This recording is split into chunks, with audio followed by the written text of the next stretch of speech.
Hello friends, my name is Sipra.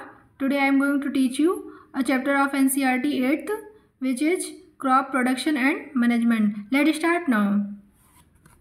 चलिए देखते हैं। आज के चैप्टर का नाम है फसल उत्पादन एवं प्रबंध। ठीक है, इसमें सबसे पहले हम देखते हैं कि सभी सजीवों को भोजन की आवश्यकता होती है। यहाँ पे दिया गया है सभी सजीवों को भोजन की क्या होती है, आवश्यकता होती है। ठीक है, और इसमें दिया गया है हरे पौधे अपना भोजन किस प्रकार संश्लेषित करते हैं। तो जो अपना हरा पौधा होता है वो अपना भोजन प्रकाश संश्लेषण के माध्यम से बनाते हैं। किसके माध्यम से बनाते हैं? प्रकाश संश्लेषण, उसको बोलते हैं फोटोसिंथेसिस। ठीक है, मनुष्य सहित सभी जंतु भोजन बनाने में असमर्थ है। मतलब जो मनुष्य हो गया, सभी जीव जंतु हो गए, ये अपना भोजन बनाने में क्या असमर्थ है। हम लोगों को जो अपना भोजन होता है कहाँ से मिलता है? पेड़ पौधों से मिलता है। क्या मिलता है? पेड़ पौधों से मिलता है। अब इसमें पूछा गया है भोजन ग्रहण ही क्यों करते हैं, मतलब भोजन हमारे शरीर के लिए क्यों आवश्यक होता है। तो भोजन से हमें क्या मिलती है? एनर्जी मिलती है। जो भोजन से हमें प्राप्त ऊर्जा का प्रयोग जब ऊर्जा मिलती है तो इसका प्रयोग किसमें किया जाता है? पाचन, श्वसन एवं उत्सर्जन के संपादन में करते हैं। ठीक है, हम लोगों को जो सजीव होते हैं वो जब भोजन से क्या मिल जाती है? ऊर्जा। तब इस ऊर्जा का हम लोग उपयोग दैनिक क्रियाओं जैसे क्या भोजन को पचाना, सांस को लेना, सांस को छोड़ना और मतलब उत्सर्जन, इन सब में इसका प्रयोग किया जाता है, ऊर्जा का प्रयोग किया जाता है। ये ऊर्जा हमें कहाँ से मिलती है? भोजन से मिलती है। ठीक है, अब है हम अपना भोजन पौधे एवं अथवा जंतुओं या दोनों से ही प्राप्त करते हैं। अब इसमें पूछा गया है जो हम अपना भोजन है वो कहाँ से प्राप्त करते हैं? पौधे, जंतुओं या दोनों से प्राप्त करते हैं। तो इसका आंसर आपको बताना होगा। तो इसका आंसर आएगा हम अपना जो भोजन होता है कहाँ से प्राप्त करते हैं? पौधे से प्राप्त करते हैं। कहाँ से प्राप्त करते हैं? पौधे से प्राप्त करते हैं। ठीक है, क्योंकि हम सभी को भोजन की आवश्यकता होती है। मतलब जितने भी हम जैसे सजीव होते हैं सभी को क्या होते हैं? भोजन की कहीं ना कहीं आवश्यकता होती है। तभी जो वो पेड़ होते हैं ना वो अपना क्या भोजन स्वयं बनाते हैं। इसी वजह से हम लोग बोलते हैं कि जो पेड़ पौधे होते हैं सजीव होते हैं और उनको हमको नहीं काटना चाहिए क्योंकि उनमें जान होती है, क्योंकि वो अपना भोजन स्वयं बनाते हैं। ठीक है, तो यहाँ तक समझ में आया कि हम लोगों को शरीर के लिए ऊर्जा की आवश्यकता होती है और ये ऊर्जा हमें कहाँ से प्राप्त होती है?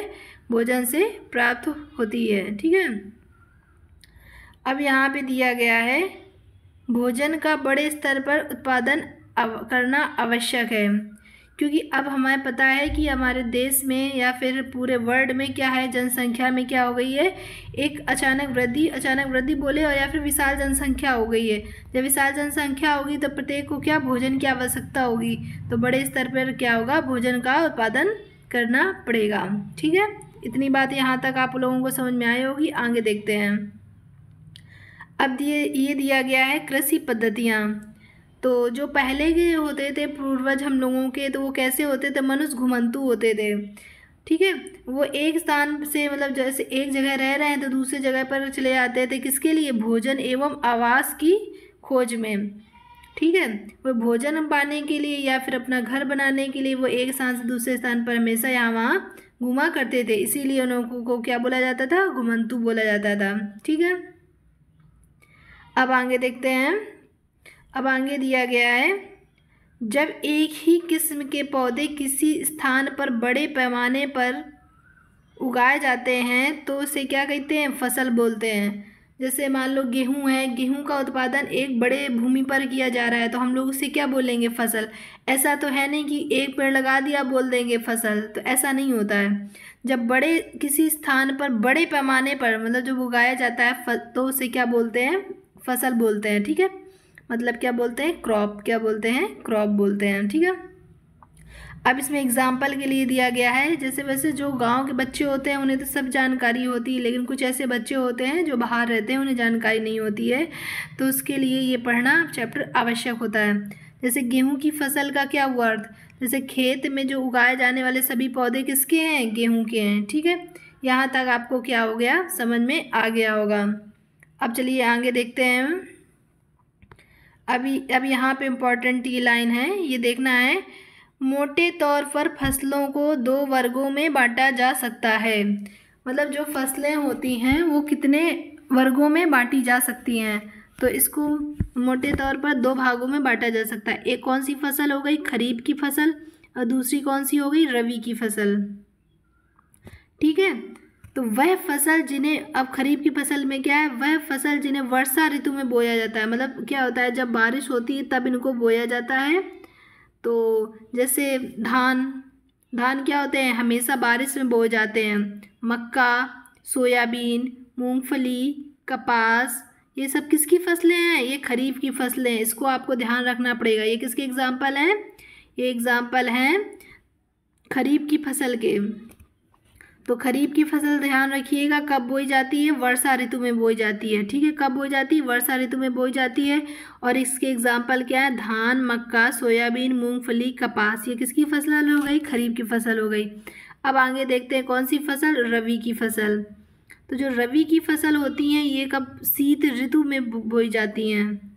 जो रबी की फसल होती हैं शीत ऋतु में बोई जाती हैं। और इसके एग्जाम्पल हो गए कौन, गेहूँ, चना, मटर, सरसों, अलसी, ये किसके एग्जाम्पल हो गए, रबी की फसल के उदाहरण हो गए। ठीक है, अभी ये दिया गया है, इसके स्थान अलावा कई स्थानों पर दाल और सब्जी भी गर्मियों के मौसम में क्या होता है, उगाई जाती हैं। यहाँ तक आपको समझ में आ गया होगा। अब आगे देखते हैं अब क्या होता है। अब इसमें दिया गया है धान को शीत ऋतु में क्यों नहीं उगाया जा सकता। अभी मैंने आपको बताया कि धान कौन सी फसल हो गई, धान हो गई खरीफ की फसल। धान कौन हो गई, खरीफ की फसल।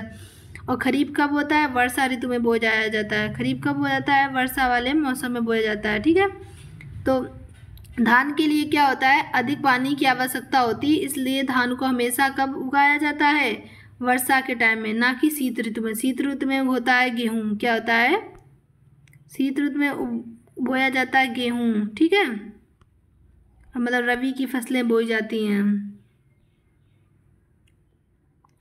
अब ये आगे दिया भी गया है कि धान को बहुत अधिक पानी की आवश्यकता होती है, अतः इसे वर्षा ऋतु में ही उगाया जाता है। यहाँ तक आपको समझ में आ गया होगा। आगे देखते हैं। हाँ, अब जैसे मान लो कोई भी खेत की मिट्टी है, कुछ भी है, तो उसको पहले क्या करना पड़ेगा, उसको पहले अनुकूल लाना पड़ेगा कि ताकि वो जो बीज है वो अच्छे से अंकुरित हो सके, अच्छी फसल पैदावार हो सके। तो उसके लिए हम लोगों को विभिन्न क्रियाकलाप करने पड़ते हैं, मतलब विभिन्न मेथड, इंग्लिश से मेथड बोल सकते हैं, विभिन्न मेथड अप्लाई करने पड़ते हैं कि कैसे मतलब ज़मीन को उपजाऊ बनाया जाए जिससे अधिक मात्रा में क्या हो, उसे उत्पादन हो। तो इसको क्या बोलते हैं, कृषि पद्धतियाँ। अब देखते हैं इस कौन सी कृषि पद्धतियाँ होती हैं। अब ये दिया गया है, सबसे पहले आपको क्या करना होगा, मिट्टी तैयार करना होगा। क्या करना होगा, मिट्टी तैयार करना होगा। फिर उसकी बुआई करना होगा। फिर जब बुआई कर दोगे उसके बाद उसको मतलब पेड़ पौधे को या फिर जो बीज होता है उसको अंकुरित करने के लिए हम लोगों को क्या देना पड़ेगा, खाद या फिर उर्वरक देना पड़ेगा। ठीक है, जब वो खाद उर्वरक देंगे, जब पौधा थोड़ा सा बड़ा होगा तो उसके लिए फिर क्या करना पड़ेगा, सिंचाई भी देनी पड़ेगी। जब पानी मिलेगा, खाद मिलेगा, तभी तो पौधा अच्छे से डेवलप्ड होगा, अच्छी फसल पैदा होगी। तो उसके लिए फिर क्या, सिंचाई भी करनी पड़ेगी। जब उसके साथ में बहुत सारे खरपतवार हो जाते हैं तो क्या होते हैं, वो फसल को नष्ट करना या फिर उनको पौधों को अच्छी ग्रोथ नहीं होने देते हैं, वो अच्छे से मतलब उन्हें सूर्य का प्रकाश या फिर वो कुछ नहीं मिल पाता है, तो क्या होते हैं, फसल नष्ट होने लगती है। तो खरपतवार से हम लोगों को क्या करना पड़ता है, सुरक्षा करना पड़ता है। उसके बाद क्या करते थे, कटाई करना पड़ता है। जब कटाई हो जाती है तो उसको हम लोग क्या कर लेते हैं, स्टोर कर लेते हैं, अनाज को क्या कर लेते हैं, स्टोर कर लेते हैं। यहाँ तक चीज़ें आपको समझ में आ गई होंगी। चलिए आगे देखते हैं, मिट्टी तैयार करना। अब इसमें जैसे सबसे पहले जो है प्रोसेस मेथड है किसी भी खेती करने के लिए, तो उसमें दिया क्या है, क्या दिया गया है, मिट्टी तैयार करना। ठीक है, तो मिट्टी तैयार करने के लिए हमको सबसे पहले क्या करना पड़ेगा, इसमें क्या होता है, मिट्टी को पलटना या फिर इसे पोला बनाना। इसमें दिया गया है मिट्टी को क्या किया जाता है, पलट दिया जाता है या फिर इसे पोला बना दिया जाता है। इस तरह से क्या होती है, मिट्टी तैयार हो जाती है। पोली मिट्टी में रहने वाले केंचुओं और सूक्ष्मजीवों की वृद्धि करने में सहायता करती है। मतलब जो केंचुआ होता है और अन्य जो सूक्ष्मजीव होते हैं वो क्या होते हैं, पोली मिट्टी में रहने में सहायता, सूक्ष्मजीवों की वृद्धि करने में सहायता करता है। और ये जो केंचुआ और सूक्ष्मजीव होते हैं ये क्या करते हैं, इस मिट्टी को और पलटते हैं और पोला करते हैं और ह्यूमस बना लेते हैं। ह्यूमस बोल सकते हैं, खाद टाइप का बना लेते हैं। तो इस तरह से क्या होती है, मिट्टी तैयार करते हैं। ठीक है, अब आगे देखते हैं। मिट्टी तैयार करना आपने देख लिया, इस तरह से मिट्टी तैयार की जाती है। अब क्या होता है, मिट्टी को उलटने एवं पलटने एवं पोला करने की प्रक्रिया को क्या कहा जाता है। मतलब जैसे कोई मिट्टी है उसको उलट दिया, मतलब खेत मतलब ऊपर नीचे कर दिया मिट्टी को, किसी भी चीज़ से, हल से कर दिया, हल से से कर दिया, कुदाली से कर दिया, तो ये जो प्रोसेस है इसको बोलते हैं जुताई। क्या बोलते हैं, इसको जुताई बोला जाता है। ठीक है, इसे हल चलाकर कर लेते हैं। ठीक है, यहाँ तक समझ में आ गया, यहाँ तक तो आपको इस बारे में जानकारी होगी। अब देखते हैं कृषि औजार। क्या देखते हैं, कृषि औजार। तो अच्छी उपज के लिए इसमें दिया गया है, सबसे अच्छी इसमें क्या है, अच्छी उपज के लिए बुआई से पहले मिट्टी को भुरभुरा करना आवश्यक है और यह कार्य अनेक औजारों से किया जाता है। ठीक है, ये औजार कौन कौन से हो गए, हल हो गया, कुदाली हो गया और कल्टीवेटर हो गया। इसके द्वारा क्या होता है, मिट्टी को क्या किया जाता है, भुरभुरा किया जाता है बुआई से करने से पहले। अब आपको दिखा रहे हैं कि ये हल और कुदाली कैसा होता है। बहुत सारे बच्चों ने हल एवं कुदाली नहीं देखा होगा। ये आ गया,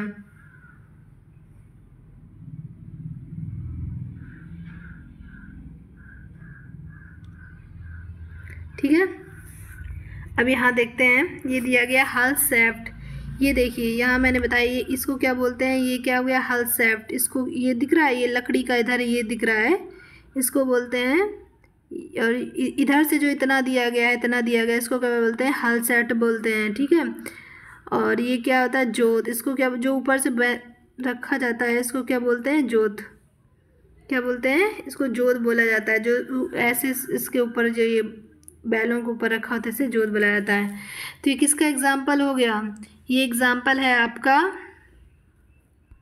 ये एग्जाम्पल है आपका हल का। इस तरह से हल होता है। ठीक है, अब क्या बचा, अब बचा है आपका हल। तो आपने देख लिया, आप कुदाली बची है। आगे देखते हैं, ये देखिए इस तरह की कुदाली होती है, ये दिखाई दी यहाँ पे, ये क्या है, ये इस तरह का क्या होता है, कुदाली होती है। ठीक है, इससे क्या होता है, मिट्टी को क्या की जाती है, जुताई की जाती है या फिर उसको भुरभुरा किया जाता है। तो आपने कुदाली भी देख लिया। आगे देखते हैं, आगे है ये क्या, कल्टीवेटर।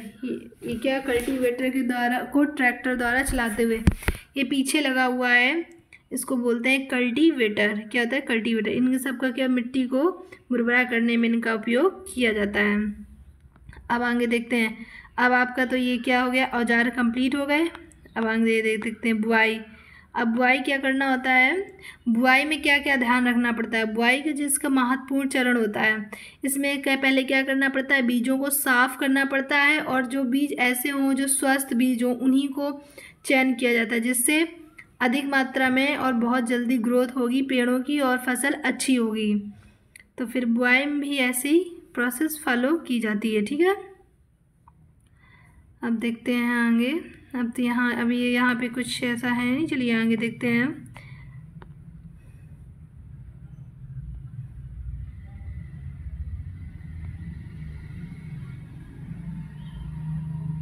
हाँ, अब देखो, पौधे को सूर्य का प्रकाश पोषक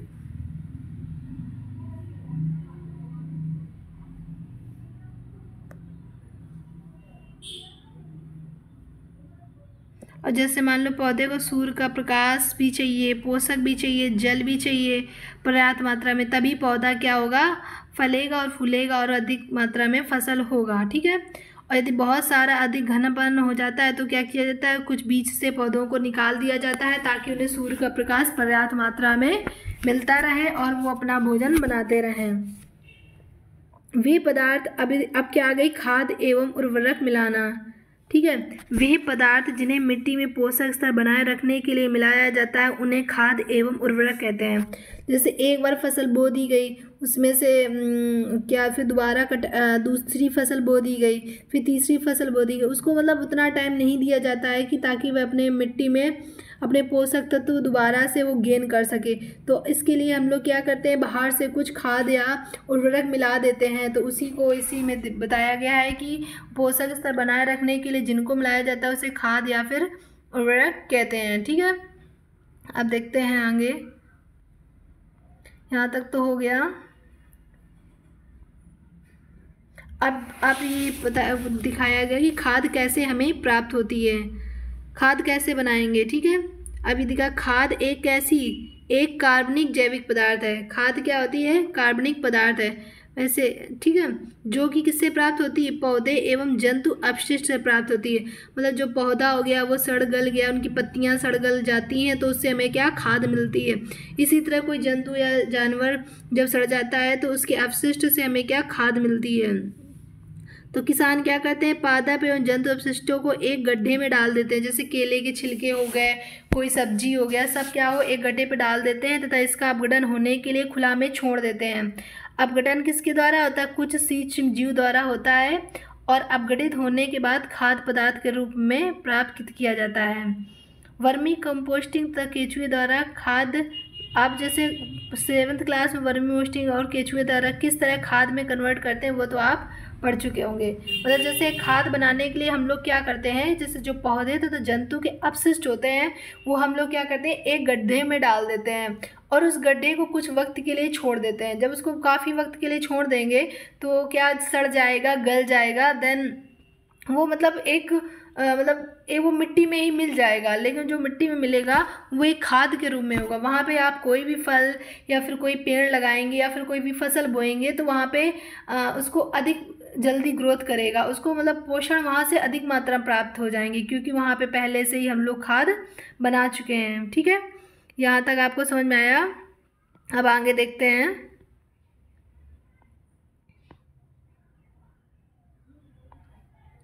हाँ, अब देखो, उर्वरक एवं खाद में अंतर पूछा गया है। अब इसमें क्या है, उर्वरक एवं खाद में अंतर बताया गया है। ठीक है, उर्वरक क्या होता है, एक मानव निर्मित लवण है। इसको क्या करते हैं, मानव निर्मित में मतलब जैसे फैक्ट्री हो गया और इसमें क्या करते हैं, यूरिया, उसको जैसे यूरिया का उत्पादन किया जाता है ना, DAP, ये सब किसमें, ये मानव द्वारा बनाया जाता है। ऐसा तो इसमें प्राकृतिक तो कुछ होता नहीं कि मतलब जो अपघटित होगा सूक्ष्मजीव के द्वारा तब कहीं जाकर खाद बनेगा, ऐसा तो नहीं होता है ना। तो उर्वरक कैसे हो गए, मानव निर्मित लवण हो गए। खाद कैसी होती है, एक प्राकृतिक मतलब नेचुरल प्रोसेस होती है जो गोबर एवं पौधों के अवशेष के विघटन से प्राप्त होता है। मतलब जो खाद होती है उसको गोबर हो गया जो, और पौधे जो होते हैं, पत्तियां या फिर उनके सड़ने गलने से जो बनता है उससे खाद बोलते हैं। ठीक है, उर्वरक का जो उत्पादन होता है किसमें होता है, फैक्ट्री में बना दिया जाता है और बहुत कम समय में ही तैयार हो जाती है। और खाद किसमें बनाई जाती है, खेतों में बनाई जाती है। उर्वरक से मिट्टी को ह्यूमस प्राप्त नहीं होती है। ठीक है, और खाद से मिट्टी को ह्यूमस प्रचुर मात्रा में प्राप्त होगी।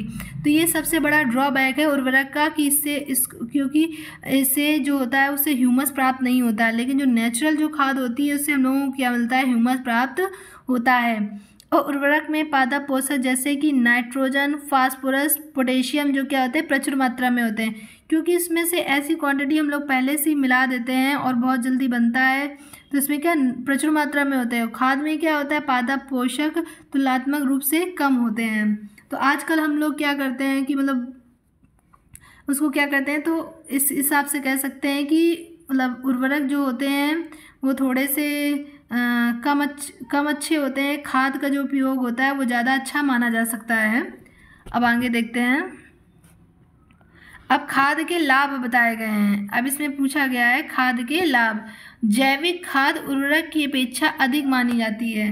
मतलब जो जैविक खाद होती है जो हम लोग सड़ी गली पेड़ पौधे पत्तियों द्वारा बनाते हैं, कोई भी केमिकल का यूज़ नहीं करते हैं, तो वो अधिक अच्छी मानी जाती है क्योंकि इसमें मिट्टी की जल धारण क्षमता अधिक होती है।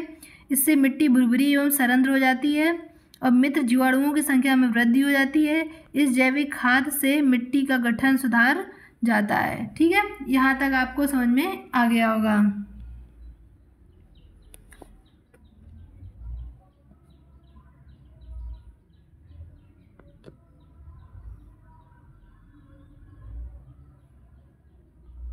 अब चलिए आगे देखते हैं।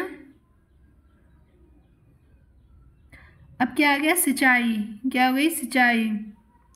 जीवित रहने के लिए प्रत्येक मतलब जैसे कोई भी जीव होता है, कोई भी सजीव होता है क्या, तो उसके लिए क्या होती है, पानी की आवश्यकता होती है। तो पौधे की वृद्धि एवं प्रवर्धन के लिए हम लोगों को जल भी आवश्यक होता है। तो जैसे मान लो हम लोगों ने यहाँ पे पेड़ है, यहाँ पे पानी डाल दिया, ठीक है, ये मान लो क्या है, पेड़ हो गया, और यहाँ पे हम लोगों ने पानी डाल दिया। तो यहाँ से जो ऊपर, यहाँ से जब ऊपर सभी जगह जाएगा पानी, तो उसको क्या बोलते हैं, इस प्रोसेस को बोलते हैं जाइलम। क्या बोलते हैं, जाइलम।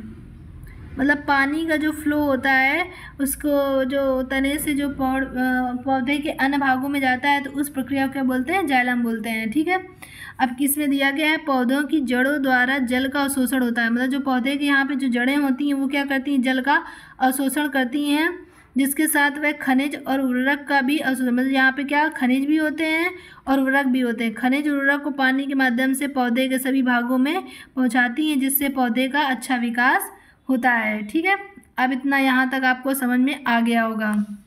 और अब आगे देखते हैं सिंचाई के तो ये तरीके हैं। क्या हो गया, ये तो सिंचाई के तरीके बताए गए, मोट हैं। और यहाँ पे आप देख सकते हैं क्या है, चैन पंप है। ये क्या है, चैन पंप है। ये क्या है, ढेकली है। ये तो पुराने ज़माने में इस तरह से सिंचाई की जाती होगी। और ये क्या, रहट है। रहट देख सकते हैं, इसमें है रहट। इसमें से बैल के द्वारा या सींग पर रख के यहाँ पे बाल्टी बनी हुई है, यहाँ से पानी निकलता था। तो ये क्या, सिंचाई के मतलब किस तरह सिंचाई के वो बताया गया। अब आधुनिक विधियाँ भी आ गई सिंचाई के लिए। कैसे आधुनिक विधियाँ करते हैं, सबसे आधुनिक विधियों में सबसे अच्छी विधि मानी जाती है छिड़काव तंत्र। इससे विधि से क्या होता है कि हम लोगों को कम पानी की भी आवश्यकता होती है। मतलब कम पानी में हम लोग अच्छा इस यूज़ कर सकते हैं। मतलब अधिक मात्रा में पानी का वेस्टेज नहीं होता है, और हम लोगों को पानी वेस्ट नहीं करना चाहिए, क्योंकि पानी की क्राइसिस बहुत ही जल्द ही दिखाई देते, कहीं ना कहीं तो दिखाई देते ही हैं। और यदि आप इसी तरह वेस्ट करते रहे तो बहुत जल्दी इस समस्या को सभी को फेस करना पड़ेगा। ठीक है, तो ये क्या है, ये देखो, आपने देखा है ये फोटो लगा हुआ, ये किसका है, ये है स्प्रिंकलर सिस्टम का, मतलब छिड़काव तंत्र। स्प्रिंकलर सिस्टम का ये क्या है, प्रोसेस है। यहाँ पे क्या करता है, पाइप जाता है और इस तरह से सभी पौधे को पर्टिकुलर ऐसे से क्या करता है, पानी देता रहता है। तो इससे क्या होता है, पानी के ज़्यादा वेस्ट नहीं होता है। दूसरी प्रोसेस कौन सी हो गई, दूसरी प्रोसेस हो गई ड्रिप तंत्र। कौन सी हो गई, ड्रिप तंत्र।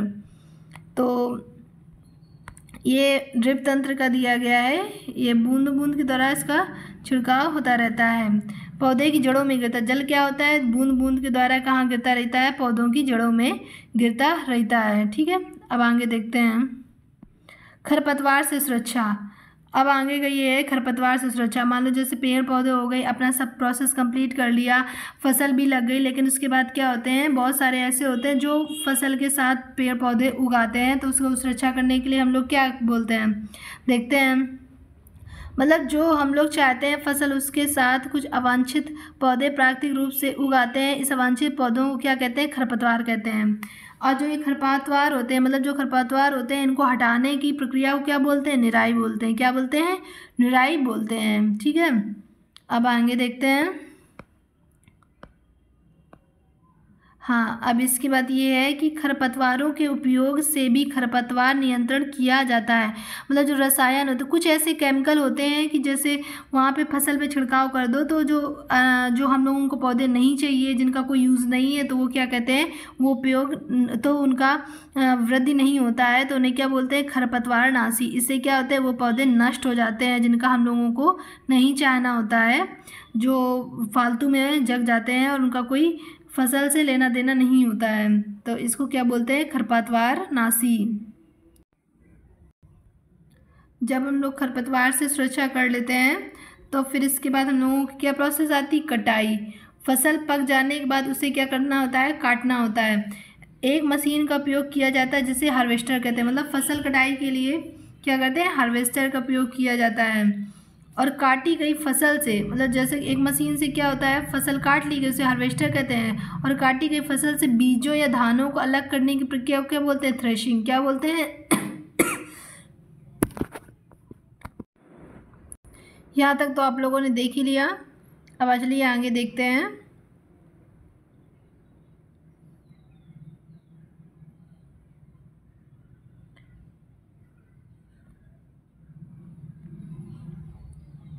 हाँ, छोटे खेत वाले किसान अनाज के दानों को क्या करते हैं? छोटे खेत वाले किसान अनाज के दानों को फटक फटक कर विन फटक कर विनोइंग अलग करते हैं। मतलब जैसे जो उसे अनाज को अलग करने की जो प्रोसेस होती है, फटक कर अलग करना, उस प्रक्रिया को क्या बोलते हैं? विनोइंग। क्या बोलते हैं? विनोइंग। विनोइंग का मतलब होता है फटकना। फटकना क्या बोलते हैं? फटकना। या तो यहाँ तक आप पढ़ चुके हैं। अब आगे देखते हैं। कुछ इस तरह अनाज का भंडारण किया जाता है। ये कंपनी आपको दिखाई दे रही होगी इस तरह से। यहाँ पे क्या होता है? ये लिखा हुआ है क्या? भारतीय खाद्य निगम फूड कॉरपोरेशन ऑफ इंडिया। ये क्या है? भारतीय कॉरपोरेशन, मतलब भारतीय खाद्य निगम। क्या है? FCI। मतलब अनाज भंडारण हेतु क्या होता है? साइलो। इनको जो अनाज भंडारण के लिए होते हैं उनको क्या बोलते हैं? साइलो बोलते हैं।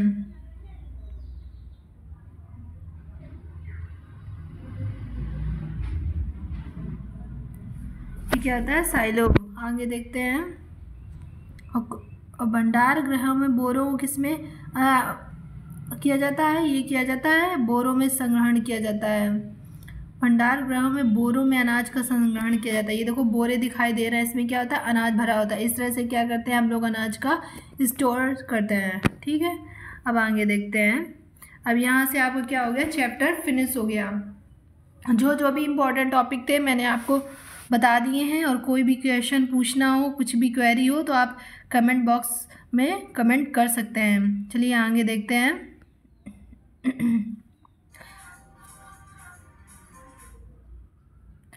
इसमें क्या है? अब ये तो वही है चीज़ जो मैंने पढ़ाई थी। अब आगे देखते हैं इसका क्या करते हैं? अभ्यास करवा, एक्सरसाइज इसकी कंप्लीट करवा देते हैं हम। ठीक है, अब इसमें एक्सरसाइज में है, एक स्थान पर एक ही प्रकार के बड़ी मात्रा में उगाए गए पौधों को क्या बोला जाएगा? इसको बोला जाएगा फसल। क्या बोला जाएगा? फसल। यहाँ पे क्या भर सकते हो? फसल।